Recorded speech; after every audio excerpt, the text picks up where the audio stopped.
Ba-da-ba-ba-ba, ba-da-ba-ba. All right. Promoter 101. Promoter 101. Promoter 101. Promoter 101. Promoter 101. Promoter 101. Promoter 101. Promoter 101. Promoter 101.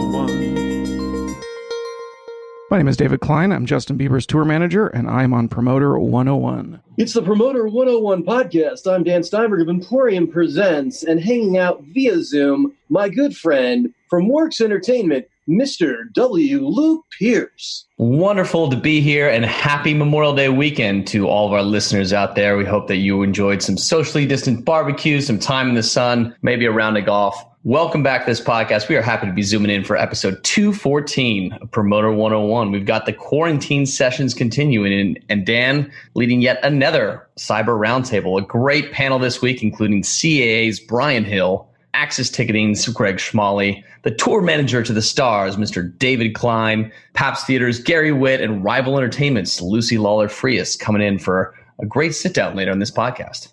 Luke, I got to tell you, I watched all 10 episodes of The Last Dance on ESPN, and I can't say that they really gave you enough credit through all of that. I mean, I always thought Luke Pierce, Michael Jordan, but he kind of sucked up all the attention. It was like you weren't even part of that Bulls team. You know, I'm just lucky to have the ring, man. That's all I look at. Did you watch? I did watch, yeah. Predicting how good that was. All 10 episodes just kind of went. I waited until there were 6 out to start watching them, and then kind of binged them, and then trickled in the last couple episodes here. But just phenomenal ending to it, and just a time in America where you wanted, you know, everybody came together on a single team. You wanted the Bulls to win so bad. I mean, it was just a really crazy flashback to a fun time in sports just to be watching, you know? I hope they come back. Are you going to be watching we're recording this on Sunday, Dan. There's some sports coming on this week as well for the first time, too. Some socially distant golf. We got Tiger Woods and Phil Mickelson playing Tom Brady and Peyton Manning in an event later today on TNT. And I think NASCAR is fully back as well, too, Dan. I think this is, week 2 for NASCAR? Is that right? Yeah. And I start seeing a lot more of that, which is great. They're finding a way. It looks like basketball's got a plan. Sounds like the NFL truly believes that they're going to open on time. Some good things happening in sports. Going back to Jordan for 1/2 second, were you a little shocked to see him with a cigar in his hand, a drink in his hand, and his eyes kind of bloodshot through that whole interview? Like that, not the Michael Jordan role model that you normally see. I mean, nothing wrong with smoking a cigar, nothing wrong with having a drink, but he looks a little tore up a little bit. A little bit too. MJ's gotten a little bit older since a lot of that was filmed. But, you know, that whole series explored every little, you know, downside of Michael Jordan, whether it be the stories about gambling on the golf course and the suggestions of gambling on the court and how he kind of dealt with that. And also just the sums in which he was gambling with made some people feel a little bit uncomfortable. MJ notoriously having a pretty deep pocket when it comes to making some bets out in the golf course. But, you know, they didn't shy away from the rough edges around the MJ story in one bit. And I think that's what made that series partly so good. Well, competitive people tend to be type A personalities, and type A personality can lead into being a little bit of a dick in a lot of cases when you're really going for it. And I'm guilty of that myself. When you see somebody that's just truly competitive like that, is it a shock that he was driven to the point that maybe his teammates didn't always find him to be the best personality on the team, but still it seemed to get him there? Seemed like he had a unique way of kind of motivating through shit talk during practices as well, too, to kind of spur up the rest of his teammates in a way that motivated them. You know, if you can't take the heat that he's giving you in practice, how are you going to take it from Reggie Miller? That kind of mentality. And I think that, you know, probably did help prepare a few of those players to become champions. So MJ, just another, you know, great example of him being a phenomenal teammate to push his teammates in the ways that they needed to be better. You know, you always heard that Kobe was a little bit of a separate guy from his team private. It seems like LeBron's one of those guys that's a little bit more of a hands-on leader with his teams, but there's a lot of different personalities when it comes to leading teams, and some people take different approaches than others. But team leadership seems to be the thing that you really look at about who can motivate and what ways they do it. All those guys found a way to get their teams to win world championships. So you got to credit them for being effective, if nothing else. You know, organizations really do win championships, Dan. There you go. All right. Well, let's get on with episode 214 of P101. Starts right now. This is Alex Hardy, one of the partners at Coda, and I'm on Promoter 101. Tweets of the week. Of course, it would not be Promoter 101 without the tweets from the mind of the man himself, Mr. Dan Steinberg. Dan, fun little week on Twitter here. You had a few things to say. Let's start here. It's amazing how little things like grocery deliveries have become such a big deal. You can feel the virus working its way into my social media feed this week, huh, Luke? Just a little bit of it, Dan. Have you gone completely over to Shipt or Instacart or whatever at this point? Instacart seems to be the thing. Now, we're out in the suburbs, so I feel like we've had more success with this than people in the big cities. But yeah, I haven't been inside a grocery store, or has the wife, in 2 months plus now. It's one of those things that I don't think is going to come back for me. You know, I'm either going to do pick up at Publix or whatever, which is way more convenient than me wandering around a grocery store, or delivery where you can. Makes total sense. Yeah, you still get a craving every once in a while. I think at some point we'll all be forced to, like, when it's safe to, like, run back and buy a piece of cake or something when you just have that craving. How about this one, Dan? I called new music, quote unquote, content today. I'm truly disappointed in how lame it is that I allowed myself to call something I love so much, quote unquote, content. Yeah, I had to call myself out on this shit, man. It's truly disappointing when that gets worked into you, when you stop thinking it as art and more of product. And I think we can all get guilty of it from time to time, especially in a moment like this when you're just moving shows around so quickly and just trying to keep it in. But it is art. It's why we found our way to it in the first place, is our passion for music. So, man, was I disappointed in myself for this one. I think a mistake that any digital marketer is going to make, Dan. So don't beat yourself up too badly. So how about this one? So if your current industry changes completely due, say, to a global virus or something crazy like that, what would you do next? Asking for a friend. Yeah, I want to thank everybody for the suggestions on Facebook for this one of possible new career ideas. Anyway, after giving it some serious thought, I'm thinking driving a monster cement mixer truck would just be really badass. Might be the first Jew to ever have that job, I think. Cement truck. Amazing. What do you think?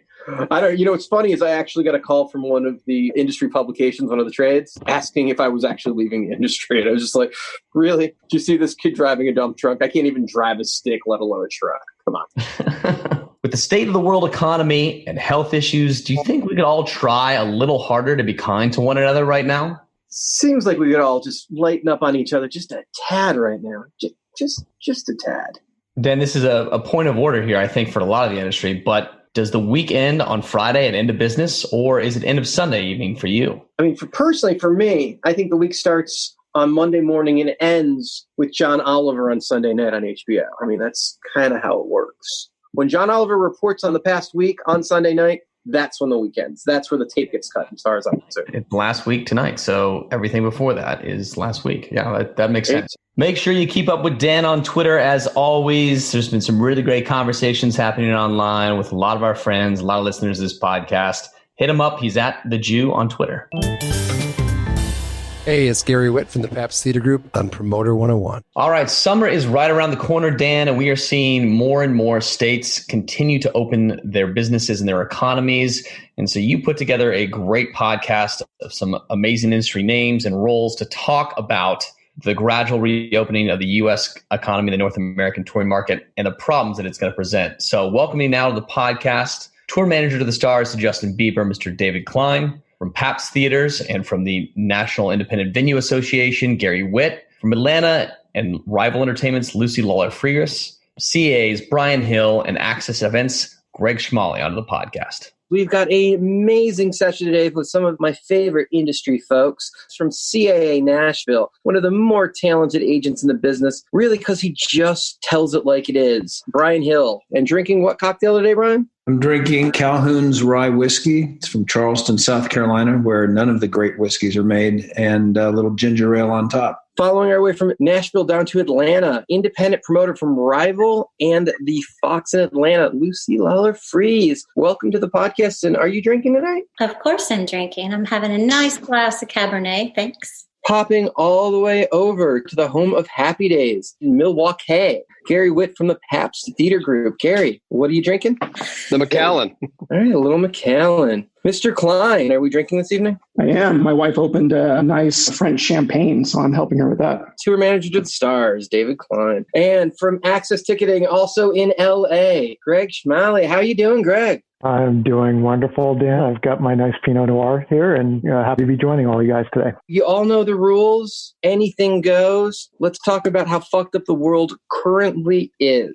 10 weeks at home. Everybody's been kind of in lockdown. All 50 states have come out of lockdown in some way, shape, or form at this moment. Some cities aren't, but every single state in the union is started some stage of coming out of this. 10 weeks of working from your kitchen desk. How's that working for everybody? Have any of you decided that this is maybe the better way to do work? I actually have really enjoyed working from home. I got to say, even though I get more done and I'm a better, more engaged employee when I'm at the office, I have really liked being at home. I have 4 kids. We live on a big piece of property. And so I'm getting a lot of stuff done in the time that I would be commuting. I usually spend about 90 minutes on the road to and from work total each day. And I'm using that time to just hang out, be present, and get stuff done around here. So I don't mind it too much. I do look forward to getting back and hugging the neck of my fellow employees. But for now, I'm just trying to make the best of it. Mr. Klein, as a road manager, when you're not on the road, are you working from home normally anyway, or do you do it office time? Yeah, I mean, if I'm not in a venue or a hotel, I'm in my home office. The world's just not that different for you. It's just like not being on tour for the moment. You're working from home. Exactly. Yeah, I'm just home. The only difference is an empty inbox. Great, because you really have no idea when you're getting back out there for sure. No, I mean, I've got Travis Scott who's supposed to headline Coachella in October, but, we're just waiting to find out that that's going to happen. That's a really big if. It is. Greg, you're in LA, and I believe your company tickets that event. What's going on in the world of ticketing as far as working from home? How are you able to connect with your artists and keep things going from home? Yeah, I'd say there's pros and cons of it. The pros, like Brian being able to be a little bit more productive being at home, but it does feel a little bit like Groundhog Day, where it's just the same thing, same kind of routine every morning, and a lot of Zoom calls. But a lot of the work has been discussion about the postponement and rescheduling of events, and it's been busy, but it's been more about how to give consumers back their money versus trying to figure out ways to have them spend it. Okay, so your side of the office is a little bit more dealing with the artist-client relationship. So with the shows not playing right now, what does your job actually consist of? Are you still dealing with artist management as far as how refunds are going to be delivered? I mean, how's that change your job? So during typical times, what we're trying to do is work with the artists on the launching of their tours and how we can coordinate all of the different assets that Access has to help promote pre-sales or fan clubs or the latest. Now it's kind of how to coordinate the rescheduling. The idea is that how do we coordinate with the artist camps, the promoter camps, and the venue camps on the timing of that reschedule announcement, so that when the artist announces it, the ticketing company's following right in line immediately with messaging out to the consumer and offering up those refunds immediately. Gary, you're in a state where apparently you guys are open for business again as a state. The Supreme Court got involved on a state level and decided to open the doors. Are you guys back doing shows today, or how is that affecting you guys locally in Milwaukee proper and in Wisconsin? I think the state and the city don't necessarily meet eye to eye on that one, I'm guessing. Yeah, so the federal government abdicated their responsibility to lead, and that left the states to be able to lead. In our case, the governor put together stay-at-home rules, but in the political game that we're kind of caught inside in Wisconsin, which we have been for a while, there was a squabble between Republicans and Democrats, and it wasn't the kind of squabble that you get from wrestling, where it's actually fun and people throw things at each other and people bleed, pretend. It was actually the squabble that caused them to spend a lot of legal money and go to the Supreme Court, which then eliminated the stay-at-home order, and then they abdicated their responsibility and basically left it up to all the cities and all the counties. So some of the cities also abdicated their responsibility as well. It might be hall monitors right now who are deciding what happens in Wisconsin. I'm not really sure. But for us, we're not doing shows. You know what our business, everyone in this panel knows what our business is made up of. You don't turn the faucet on if there's no way to be able to find the water to get it delivered to your building. So, we're not doing shows. And the city of Milwaukee itself still has a stay-at-home order where all of our venues are. However, we do anticipate that they'll be releasing that little by little. But still, the bigger issue is that the studies that are coming out again and again are basically showing showing that large gatherings are one of the root causes of some of the massive spread of some of the illnesses, whether it be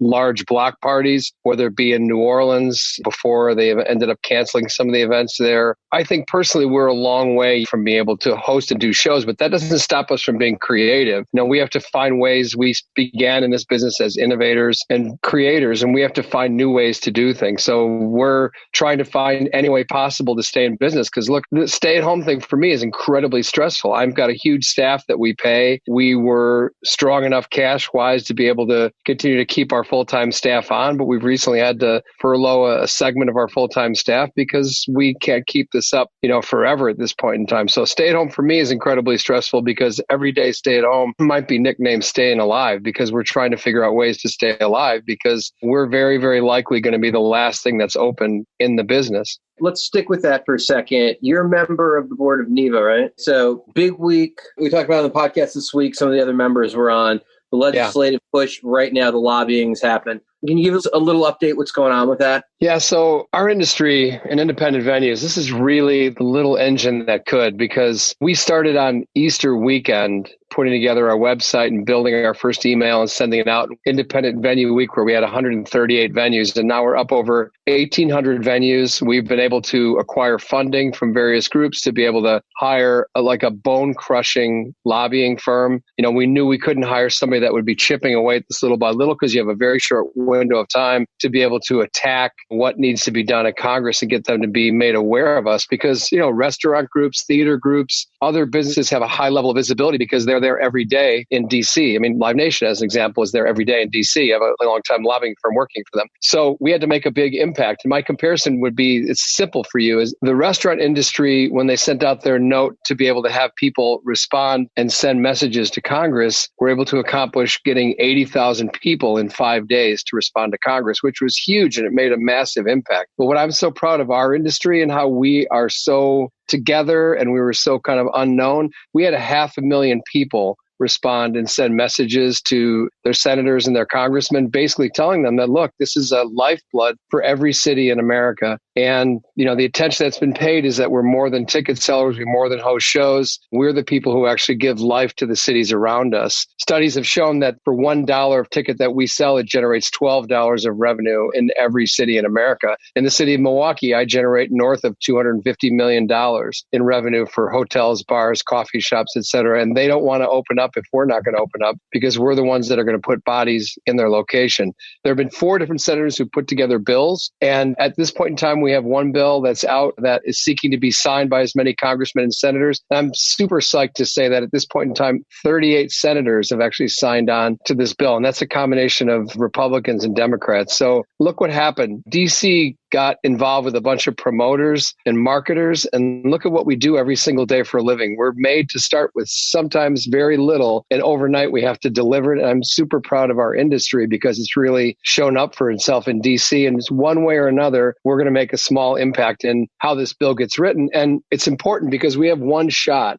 After this is done, it's very likely there'll be nothing else until after the election in November. If funding's not made available for our independent venues, 90% of those promoters will likely go out of business in the next 6 months. Which, look at it realistically. What does that mean? It means no Tipitinas. It means no First Avenue. It means no Preservation Hall. Or it means a future where you wake up in Cedar Rapids and you roll back your blinds and you go like, holy shit, I didn't realize there was a Tipitina's in Cedar Rapids. And I don't think I want that world to happen yet. Okay, Lucy, I saw you nodding your head in approval on a lot of that stuff. As an independent promoter and very involved with venues, do you have additional thoughts on that? No, I mean, he covered it for the most part, but every day as an independent promoter and also as an employee of the Fox Theater, I am looking at my inbox and I'm rescheduling things, and then I'm holding dates again. And the unknown for me is what's so hard. I'm the kind of person that if I know what I'm faced with, it doesn't matter if it's good or bad, I can handle it. It's the not knowing. How long are we going to have to endure this? Because frankly, we can't endure this for a long time. 2021 gets here. How many independent promoters are still going to be around? We've got to have people supporting. And it took 30 seconds, to fill out the form and get on board with this. And I hope everybody will. Nothing happens without the venue. We need the venue. It's where we plant the tree in the dirt.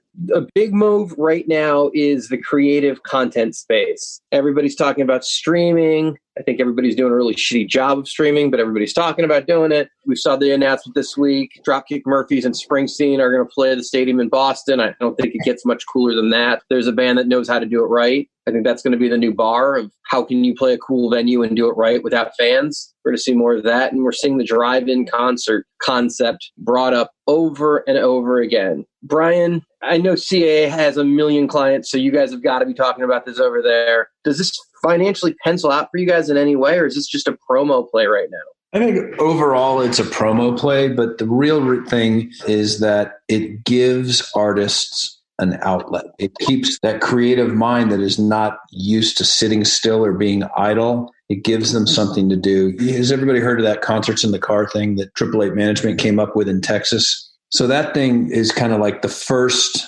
domestic big test case, okay? And it's like 5 shows over a weekend with mainly Texas-based artists in Arlington. It's in a parking lot between the football stadium and the baseball stadium. It blew out in a heartbeat. They gave it to Rangers ticket holders first, and then they went on sale the next day, and it blew out in 15 minutes, and they added a second show for each day, and that blew out in another 15 or 30 minutes. So that tells me that people are hungry. They want to go see live music in any capacity, in any configuration, but nobody's going to get rich, okay? Not the bands, not the promoter, not 888. It's really about testing, sticking their toe in the water, okay, until there's something else to do. And it gave the bands, like I said, a creative outlet to go do what they do inherently. Let's jump over to David Klein for a second. I feel the novelty of this, maybe, but like people that go to shows, that are used to go to shows, are used to do a certain production level, especially when you're talking about acts that are playing to real ticket holders in amphitheaters and cut down arenas and bigger and theaters. When you are bringing an act into a parking lot as if it's playing a fair or a drive-in theater scenario where the sound's being done on Bluetooth, or maybe the sound's being done through speakers of some sort, and it's probably not being done on a massive PA rig. And even if it is, to clear the back of the parking lot, it's got to be insane as far as the sound system they're putting on there, like a festival style and then some. What challenges are you going to have bringing an artist into a parking lot drive-in setup to like produce a show of quality for a real act? I'd be curious to see the financials. You know, I think drive-in concerts work really well for certain artists and regions, but I don't know if the money supports a larger show, especially with fans' expectations at a certain level. And these days, ticket buyers expect a lot from the more intense shows, and the money has to be there to support the production. So there's an issue that I've learned today of a show that went on sale that's trying this, that a lot of these are selling them as carloads, right? You just buy a ticket for the car because it's about the space on the lot more than it is how many people are in the car. They're hoping that it's all one family, I think, in most states. So they're trying to make that everybody has to have the same address. But if you sell by the car, the first 2 people in the front seat get a good seat, essentially. But anybody in the back seat kind of has a shitty seat because you can't really see all that well from the back seat. So if you're averaging it by 2 tickets, it's pretty expensive. If you average it by 4 tickets, it's not so expensive. But the people in the back get fucked.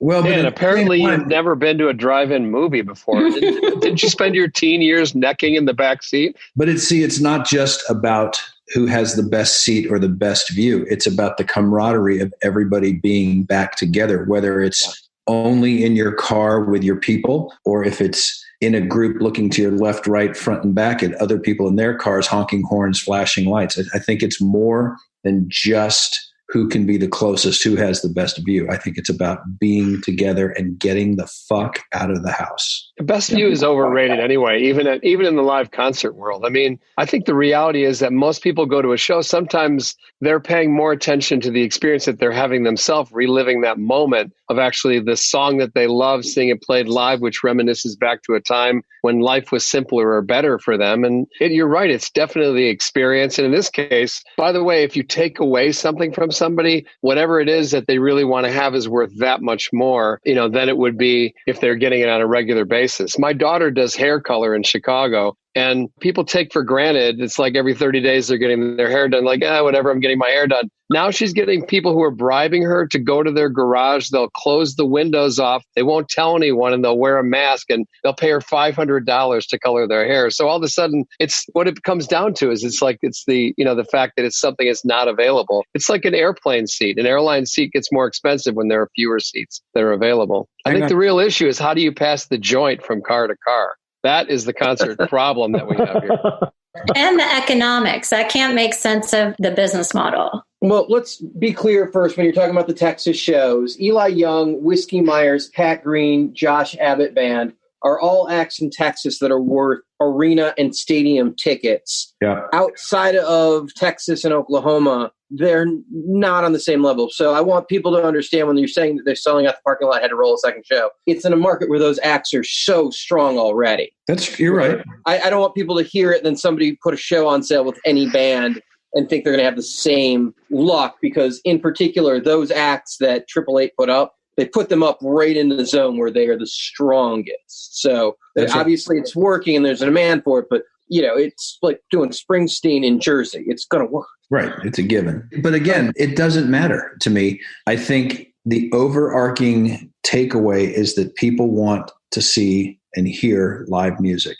And I bet that if I put up a nominally sized act in that same situation, it would have happened the same way. People wanted to be a part of something that they have not been a part of for more than 60 days now. And by the time this rolls around, more than 90 days. I mean, I think we also have large database communities. The thing that you can't overlook is that, one, artists can't be invisible for that long. They have to do something just to remain visible and to be able to reach their audience. Otherwise, people are fickle. They'll lose them to something else. And we as people, as promoters, we also have a responsibility because we have databases. We have 350,000 people in our database. And if I don't do something, whether it be streaming or outdoor drive-in movies or outdoor drive-in concerts, the motivation isn't necessarily profit only. The motivation is to keep this thing that we've worked so hard to earn, which is the loyalty of people who trust and believe in us to stay involved in what we do.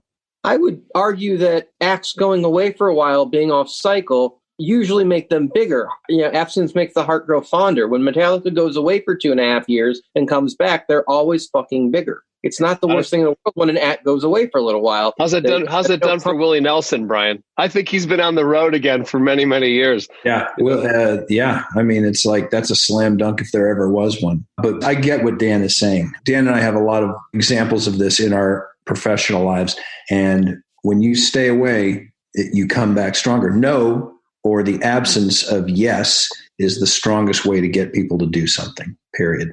I definitely agree with that. But the burn time for media today is accelerated at such a pace with the internet that's why you see bands touring at the pace. Besides the fact that it's their only revenue source, since they don't earn any money from record sales anymore, there still is a tremendous burn time, and you have to be able to keep things out in front of people somehow, some way. You also have to be interesting enough to hold their attention. Let's not forget about that. So in general, do any of you feel, as far as a business model, that it could be cost effective to produce a show as a drive-in setting in a normal setting?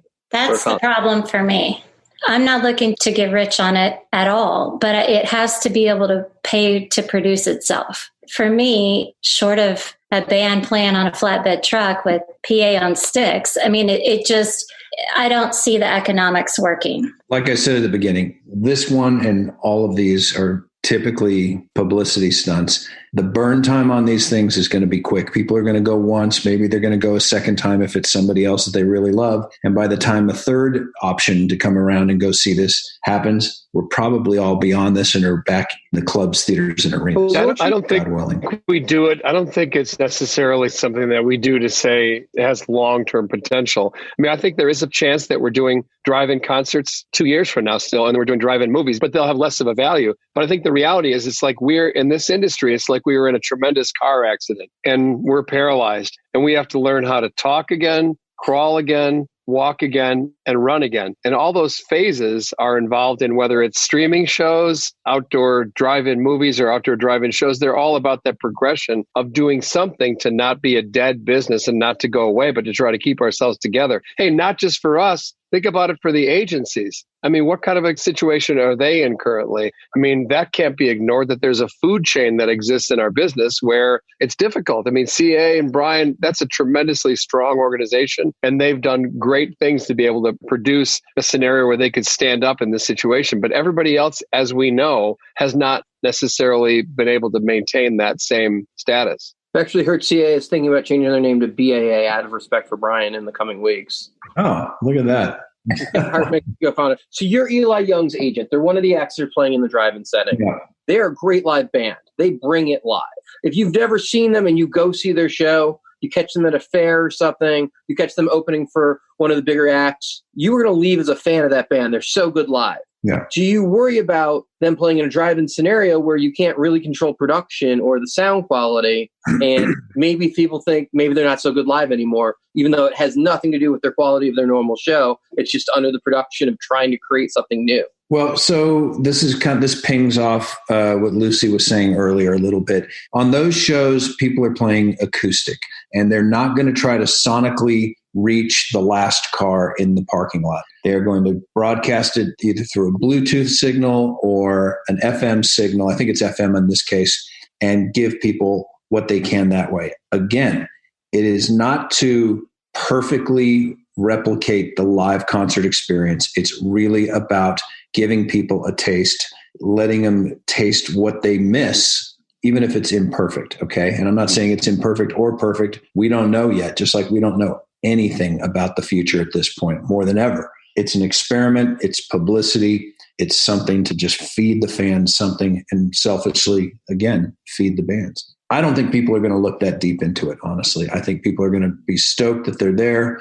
They'll get to see their band and then drive on out, hopefully sober. All right, let's jump over to talking about the issue. There's no vaccine currently that's been approved anywhere in the world. Everything's still in research. With the cases still rolling out, no complete control over this, but yet governments opening up on a federal, state, and local level in a lot of cases. Stage 1, Stage 2, all rolling out. Some Stage 3s are coming. And in the case of Wisconsin, they're just going for it. Is this now a fundamental question of we need the economy more than anything else? If you're worried, stay home, and we're basing it about the availability of hospital beds right now versus whether you should be staying home? It's because it seems like people are just like, screw it, 10 weeks, let's open shit up. I think it's a balance, Stan. I think it's trying to figure out. In the beginning, it was an unknown. Nobody knew what was happening, what the preparation was. All we knew was there was a virus coming in and had a high transmission rate. It was like, go on lockdown. I think now we've kind of got an assessment of what's going on. So it's like, how do you start lifting up on those restrictions, but also have the ability that,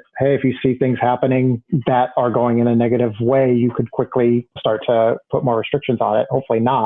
And I think that's where we're trying to test things. That balance of how do you get an economy working, but at the same time, not put people's lives at risk or danger. And to talk about the drive-ins and the live streams and things like that, I think there's things that are good that are coming out of this. Is I think that there's more openness. There's more creativity coming out of it. I've heard from other agents that their roster that may have previously been very restrictive on doing things are now more open to doing things. They're more open-minded about taking on things like maybe doing a drive-in show, whereas 6 months ago, they would have said, there's no way I would ever do that. So it opens up that opportunity for us to really try things. Necessity is the mother of invention, right? Everybody is in need of income right now, whether it's the theater, the promoter, the ticketing company, the artist, the agent, the manager, whoever. And so I think people are, like you said, more willing to do anything. I have seen more people sign up for Cameo in the last 2 weeks than I have seen ever. I mean, all of the clients are now on their,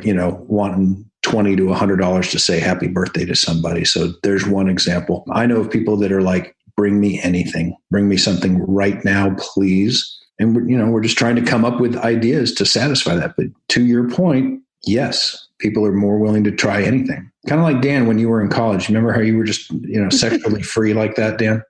like every other teenage boy that wanted something to go with that. Yeah. Please don't edit that out. Do not leave that out, Connor. That has to stay. Please, Connor. Keep that one. Connor, there's a gift card for Panda Express in there for you. Whoa, Panda Express. Let it live. Let it live. Let it live. Geez, the CAA expense ratio has gone down since the pandemic. All right, now we have to cut that out. Oh. Let's talk about that for a second. Get me any work right now. An interesting thing, right? Because no, we don't do that. We won't do that. We won't do that. What happened to all this fucking money we've been getting in acts forever? The acts have been getting 90% of every dollar that's come through the fucking door for the last 20 years. How come they're all so fucking desperate to get paid right now? Why didn't any of these guys save any money? Did they think it was never going to stop? Like, what the hell? Yeah, I don't have an answer for that. I mean, why doesn't anybody save their money? Why are we all in a position where we are needing income? That's a sobering question. If anything, you would think coming out of the last recession, which wasn't that long ago, 10 years ago, we were in a similar problem financially. At least we saw it coming. It was a slowdown in ticket sales and the acts weren't selling. This happened overnight. So we didn't have the same prep, but we saw the money just dried up overnight when the stock market just started spinning money down on losses. And suddenly we couldn't give tickets away. Well, here's the deals were falling apart. So we swore if we got through this, we'd all do better. Exactly. It's in a weirdly, it's not, none of these artists are pillars standing by themselves at the top of a mountain. Okay. They all employ multiple people, tour managers, crew, bands, on and on and on. So it's not like one person is taking 90%. That 90% gets split up between everything to keep everybody on the road. And I think unselfishly, and I've seen this firsthand, clients are figuring out ways to keep their band and crew on salary, on payroll. And that's really what it is. It's not just about me. Why didn't I save money? It's about keeping everybody on salary, on retainer, in whatever capacity. I think and what's the difference? They make more money with the CARES Act, most of them off salary for the moment, than they do on, at least some of the lower level people financially. Like that extra $600 on top of unemployment is a real step up for some people. Like there are employees that are just like begging their employers to like cut them so they can go on unemployment and make the extra money. Sure. I think that's an exaggeration, though, and you have to be cautious with that because guess what? That ends July 30th. So if you're super happy about making that extra $600 and you're on unemployment and you're begging for it, in Wisconsin, as an example, you're making $357 a week after that $600 goes away. In New Orleans, after I talked to the guys at Tipitina's, learning what their unemployment is, they make $240 a week. I used to have a newspaper delivery. I made more than $240 a week when I was how old? So I think it's a dangerous thing to hope for, to wish for. And I think it's just a very difficult time with everything stopping all at once. I really wouldn't compare this at all to 2008 or 9 because we were all still in business at the time. Tours were still going out. It did change the economy. This drastically altered the economy. And, I think as far as artists go, I think it's a little unfair because they're just like us. They had their year planned. They paid for a lot of those guys may have had buses they had rented for the year, whatever it might have been. And they lost everything, just like we did. We all lost everything in one day. You woke up on the 13th or whatever it was, or 14th of March, and everything had changed. That's a great point. The artists make financial outlay too. They're a business, just like anything else. It's a great point. So do we risk not only losing the venues, but losing the crew and some of the artists at some of the different levels as they can't afford to sit out and wait for the industry to come back? So maybe some of the skilled staff that we have in production crews go and find other work and don't come back. Maybe they go to work for Amazon or what have you. Maybe some of the bands that, can't afford to wait it out go become school teachers and teach music. I don't know. Is that something we have to worry about as an industry, that the longer this lasts, the less industry we have?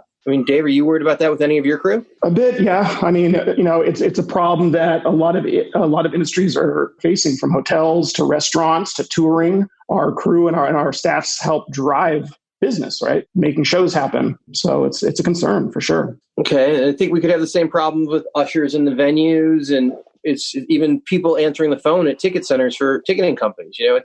This could be a universal problem across all. I think what you mentioned before about the idea of people getting the $600 really puts them out of reach of their employer. For a lot of people who may work for, whether it be our venue or maybe it's First Avenue or it could be Lucy's or maybe it's the 930 Club, maybe they move back in with mom and dad, and maybe mom and dad live in another city. It just kind of changes the paradigm. I think the thing to remember is that we didn't necessarily think that the world would change that dramatically after 9/11. But you had so many things that changed after 9/11, and how you get on an airplane, how you enter into a concert hall. I mean, you're going to have those same level of changes after this as well. And it's going to, partially, it will be career changes because look, a large segment of society moved towards the service industry because large corporations let them down somewhat in America and offshored a lot of their jobs. So the service industry, which we're actually a part of, really kind of buoyed that up and actually gave people jobs. The reality is a lot of people are going to be segmented from the potential of those jobs. How does a venue start up again after you've lost your people and you've kept them away? How does a restaurant start up again after you've kind of furloughed your people and you've left them away? I think it's a problem that we're all going to have. And I'm sure even in David's world, it will be the same type of an issue where you have, people who were crew members who might at a lower level, if they would have been those rock stars later on who would have been doing great things, maybe they'll never have a chance to do that because, maybe they will take a job that's guaranteed that they'll actually get paid and that won't go away. There's also the fear about putting the band back on the road, right? Once David gets to put them back on a bus, how does he keep them all safe? Because day 4, somebody contracts, the whole tour is going to come down because once one person on the bus has it, pretty sure they're all going to have it. Yeah, I'm hoping that by the time we actually get to the point where we're putting crews in buses, that we have it figured out somewhat. I mean, if we're cramming thousands of people into venues, then I'm hoping that we'll also have a solution for traveling in close quarters. I mean, you just made an example of why we're the last industry to open. We were the first ones to close, and you've just made the perfect example of why we'll be the last industry to open. Restaurants will open up at 50% capacity, and they'll be in summertime, and they'll have an extra 50% outside. But in our business, we don't have the ability to do it. I don't know if things like Arkansas can happen across the rest of the world. No one can really take a venue that's a 1,200 capacity venue and open up for 200 people, which if I look at the press coverage of that show, I think 180 of those people worked for some various online magazine who actually went to that show, which they might want to look at as far as the artist fan base for the future. But I don't think you can replicate that in our financial realm. How can we afford to pay the artists that Brian is going to book or the artists that David is on tour with if we have an expectation of a 20% capacity for the room? Are artists going to be taking an 80% haircut for those shows? I mean, I doubt it. Absolutely a genius promo move in Arkansas. There's an act nobody goes to see. They're the first of 3. The lead singer of that act jumps out and gets all the press in the world. Everyone was talking about it for one day. He got the cover of fucking Polestar.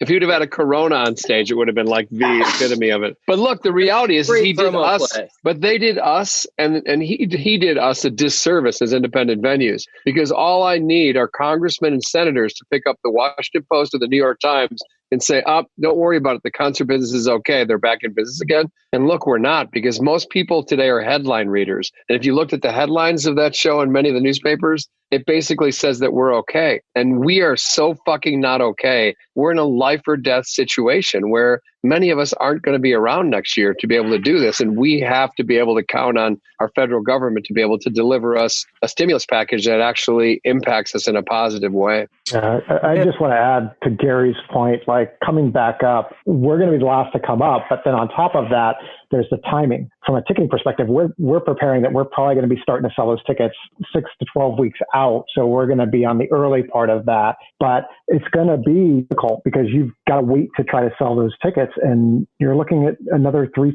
months past that. And then on top of that, you take the consumer, and what we're starting to think about from a ticketing perspective is you've got consumers right now that are just pent up being inside, and they're the ones that will go out and do the drive-throughs. But then you've also got another set of customers that are afraid to go out. And we're trying to look at it from a perspective of when we get the permissions to start opening back up, we've got 2 obstacles we need to try to overcome. One is, how do we get consumers to feel safe that they can go out to a show and know that we're doing things to make it the safest environment, whether it's the sanitized venues, the hand sanitizers, temperature checks, face coverings, etc.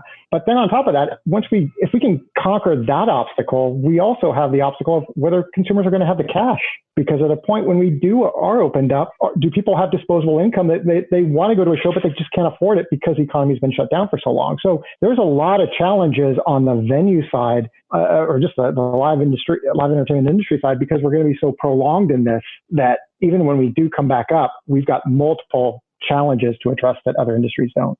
All right. So I guess the big question for everybody is, when do you see us opening back up? We know that places like Idaho and Montana are going to see opening before places like Florida, New York, Washington, California. Anybody have any idea of when their markets are opening up and when they might be back in business, or predictions? Yeah, so I'm holding an offer I got today for a mainstream country act, almost arena level, okay? Like thousands of ticket seller for a market in South Dakota to go play in August, because South Dakota is opening it up as we speak. Probably, I think there's actually a meeting in the municipal government right now as we're taping this, Dan, that's going to pass. And so I have a show that's going to play in mid-August with a major headliner that everybody who's listening and everybody on this call knows. I feel really good about it too. Is it a routed tour or is it a one-off? It's going to be a one-off when a couple festivals cancel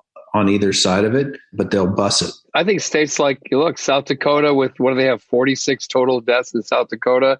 Montana's in the same kind of situation. I mean, they're not obviously as impacted, and they deserve to be open to be able to do the things that they could do there. Also, let's hope that things go well, because I don't think South Dakota or Montana have the hospital capacity to deal with things if things go badly there. So let's hope that things go well. Yeah. I mean, when I took the offer, it was for like a third capacity kind of thing. There's no rules on social distancing in this particular market, but it was for like a third capacity, like 3,000 seats. And since I took the initial offer and things have progressed, getting closer to this thing confirming, the local legislature has said, okay, we're going to open it wide open. And so now the offer went from like 3,000 something capacity, I'm not looking at it, to almost 10,000, I think it is. So we'll see. That gives us some hope. Yeah, I mean, it gave me a lot of hope. And when it got beyond me to the band, everybody was like, oh my gosh, could this be it? And unfortunately, I think it's going to be a one-off, very sparse kind of thing. If you're asking for a date, I think it's the fall, at the earliest, really. Well, you live in a city where it's closed, and yet somehow Broadway's still open, even though they're not supposed to be. I don't know. I live 30 miles south of Nashville. Funny enough, today I had to drive into a business manager's office, and I was about a mile from downtown, and I had not been that close to downtown since March 12th. So I don't even know what on Broadway is open, but you're not going to see me there. Okay. I mean, Greg, David, you're both in a very big market in LA. Like, any ideas? I mean, I have my fingers crossed for Coachella in October, but we'll see if it plays out. I don't really anticipate working until January at the earliest, but we'll see how the next couple months play out. Well, I mean, I would take some over/under action on Coachella playing right now if you want to. if you want to roll with it. I'm hoping, my friend. I think some festivals may play, but I don't know anything. But my guess is that one ain't gonna play. I imagine Greg does know stuff because he's on the inside of ticketing there. But everybody that's trying to guess when things are going to start going back to normal or picking up, everyone's guessing. The reality is none of us know, and that's what's the most frustrating part about it is we're all trying to be optimistic of when it happens. But the reality is what I've heard is many times on calls is we're not going to be back to normal until a vaccine gets out there. And the reality is we don't know when a vaccine is going to come out. We're hopeful that it's going to come out by end of year. We've heard 12 to 18 months, but the reality is if the vaccine doesn't come out in 2 years, what are we doing? Do we start to open up things with the risk at that point or not? It was said on another call, somebody made the famous analogy of that we're all making plans to move back into a house that's still burning. And I agree with that. Like we can try to say, we think the fire is going to be out by this point and here's what we're going to do. And we should be doing that. Like we should be planning. We should be making plans, 10 plans of how we get back into business and be that optimistic. But the reality is none of us know. Well, we're all entrepreneurs. We have to do something. There's, planning and moving dates is all we can do. What's the other option? Give up?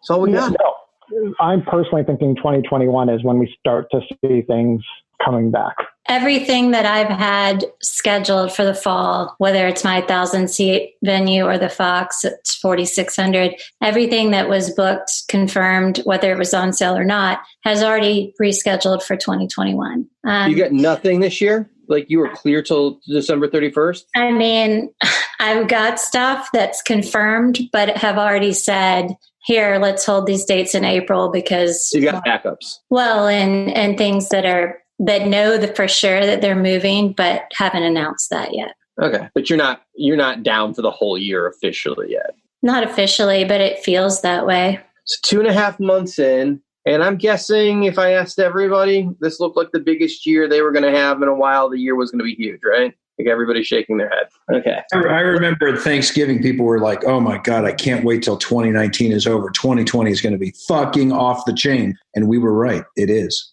It's off the tracks. Yeah, it sure is. But the first 10 weeks of the year were huge. Like ticket sales for Q1 were amazing, which is not something we normally say as an industry. But it started big. It was going to get bigger. Yeah. And Q4 looked like a monster. And outdoor business was insane. I mean, just huge. Yeah. It was a great time to be in the industry. Not so much today. Parting thoughts. We'll go around the room real quick before we leave. Besides the shitty virus fucking up our world, what are the silver linings of getting to spend some time with your family, be home, some fun things like that? Mr. Hill, any thoughts? Well, I mean, Dan, you know my family firsthand personally. I have 4 kids in their formative years. Getting to be here where everything from my oldest doing his share or the majority of the cooking because he loves it, to refereeing fights, to working on the farm. Christian Bush of Sugarland has this hashtag he uses on every post, which is never give up. And that's my mantra right now.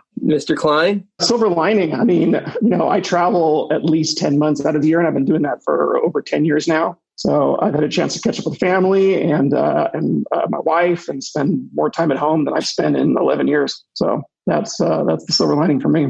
Lucy? Well, as a working mom, I have struggled a long time about being away from my kids. I have a 5-year-old and a 7-year-old. So it's been sort of a nice break to be able to spend that quality time. And I have a really elderly pit bull that's on his last days. So that's been also very, it's been a good time to be home. And I think the silver lining really here is that everybody in our industry, it's given us it's brought everybody to be like this human level. I mean, I'm having conversations with agents that I wouldn't have had in a regular business day, about life and personal things. And I think that the human level and the human spirit is the only thing I can really hold on to right now to get us through this. So that's it.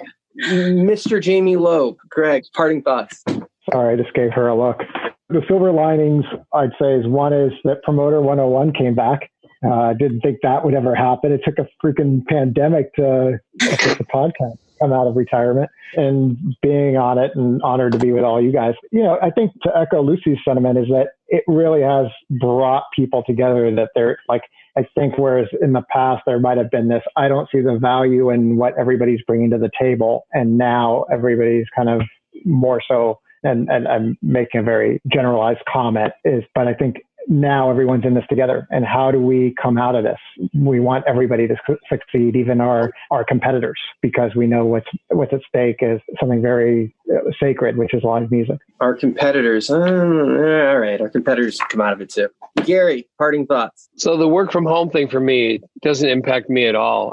I really feel like I could work from like a monkey's back being dragged around the jungle. I adapt like a dog with 3 legs. So I love being at home. I love being in my house. I'm way different than you guys. My kids are in their 30s. So like they're off having other lives, and I've got grandkids. So that doesn't impact me to be home with my kids, but I can adapt and like I could work anywhere. And I found that I've actually, sadly, because we're fighting for our business every day, I'm working way harder than I even worked before. The silver lining for me really is 2 things. One is the creation of NEVA, the ability for us as independent venues to take our head away from this thing that we do on a daily basis and look up around us and realize that there are mirrors that exist all around the country of people who are doing the exact same thing was a real awakening for me to understand. So it's been a real I hate to use words like this, but a real blessing. Yikes, I feel like I'm Jimmy Swaggart, but a real blessing to be able to do this and to be able to know that there are great people doing what we do, almost the exact same thing all around the country. So that's been inspirational. Secondarily, like, look, we're on an escalator in this business quite often. We do 700 shows a year.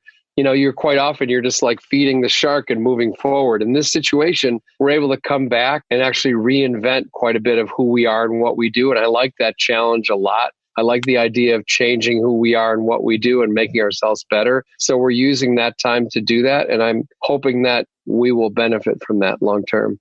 Well, I can't thank you all enough for making time to be here today. Really appreciate it. From the Pabst Theater Group, Gary Witt. From CAA, Brian Hill. From Access Ticketing, Greg Schmale. Tour Manager to the Stars, David Klein. And from Atlanta, Rival Entertainment, Lucy Lawler-Freas. Thank you all so very much for being with us. And we will see you guys next time when we can actually be together at a conference and drink together in public. Thanks for giving our business a home, Dan. We're so appreciative. Thanks for having us.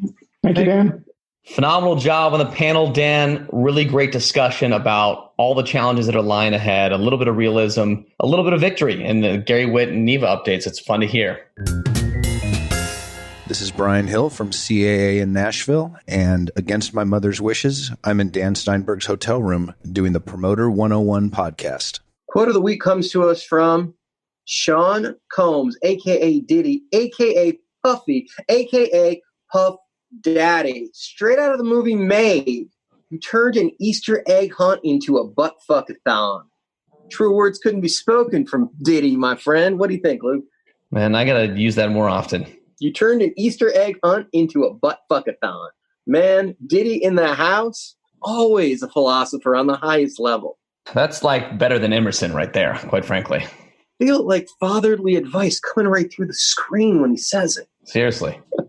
Hey, long overdue to have a Puff Daddy quote on Promoter 101, I think. I think that should be the only one, to be honest. I don't know that there's a better one out there. I don't think we're going to find a better, pet the furry wall or something like that. But in some way, well, that's more Russell Brand quote at that point, isn't it? No, I think, it was Diddy, right? I mean, I guess if you credit to the writer in this case, right? Originally performed by Diddy. Sure. And what's it a Jeffrey again? Why do they call it a Jeffrey? Nobody afraid to smoke a Jeffrey. Yeah. What a great movie. And obviously, if you haven't seen Get Him to the Greek, classic movie, as well as Made, which is the follow-up to Swingers, which was not nearly as good. Talk about phenomenal cameo roles in great movies. And this was a Twitter discussion I was having with a few people this weekend. You've got Bill Murray in Zombieland. You've got Tom Cruise in Tropic Thunder. The Diddy cameo, that small bit that he played in Get Him to the Greek, just a phenomenal role for that guy. It's like LeBron in Trainwrecked. Y'all think this meeting's for me? This meeting's not for me. This meeting's for y'all. I'm going to be fine. Y'all fucked. You got no kookaroos. That's a great movie.